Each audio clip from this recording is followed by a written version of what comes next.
The opening scene of The Dark Knight is unforgettable. No music, no Batman, just a man holding a clown mask as the camera glides silently across the Chicago skyline. And just like that, we're just thrown into it. It's not a bank robbery, it's a mission statement, this scene, because what Christopher Nolan does in these first 5 minutes isn't just introduce the Joker, he builds a world where control is slipping away from the established order. And madness doesn't just exist, it's about to rise up and win. Don't forget the guy playing the job. He thinks he can sit it out and still take a slice. I know why they call him the Joker. So why do they call him the Joker? I heard he wears makeup. Makeup?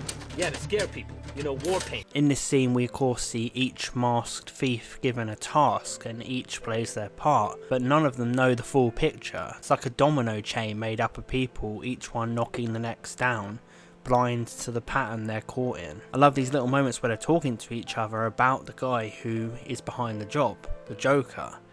These lines are fascinating because these guys are obviously just desperate criminals and they were never meant to survive, but the Joker understands something these guys don't, that greed is predictable, and if you understand people's worst instincts, you can choreograph a destruction. I'm betting the Joker told you to kill me as soon as we loaded the cash. No. I killed a bus driver. What bus driver? And in this first scene, the idea of the whole film is established. The fact that Joker can control the narrative by showing how desperate and how corruptible people can be.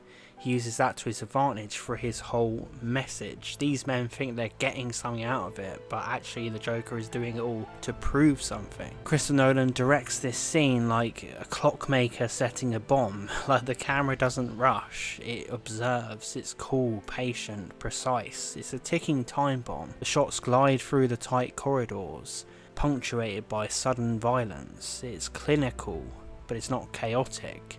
Hans Zimmer's score is barely music, it's like a warning note.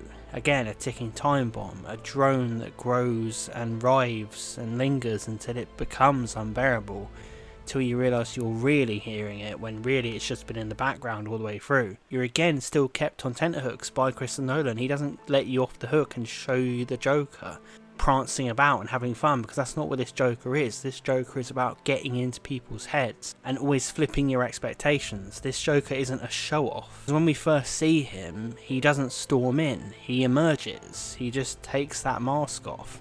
He's quiet, calculated, like he's always been there. In that moment, in that look, in that one line, Heath Ledger owns the screen. I believe whatever doesn't kill you simply makes you stranger.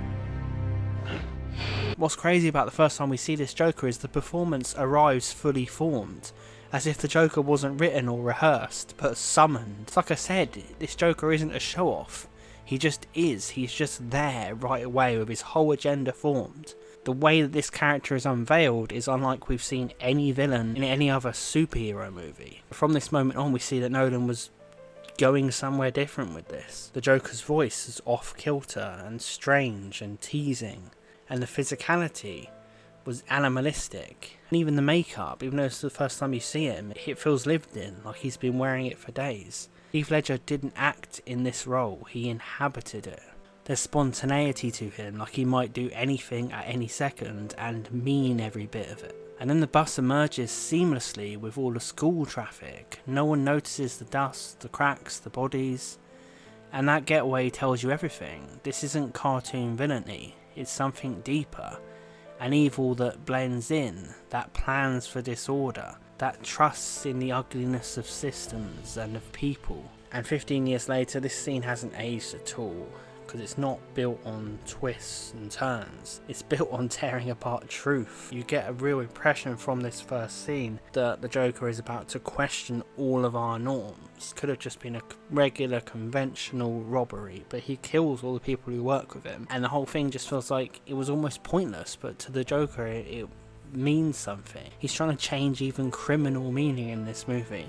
He wants us to see that control is fragile, that systems can fall quietly, and that some men really do just want to watch the world burn. Alright, so listen, why don't you give me a call when you want to start taking things a little more seriously? Here's my card. Most films open with plot. The Dark Knight opened with a warning, and we never recovered from it. Let me know what you think of this fabulous opening scene from The Dark Knight, and of course Heath Ledger's iconic performance. Please press subscribe for more cult and classic analysis and retrospectives, and I'll see you guys next time.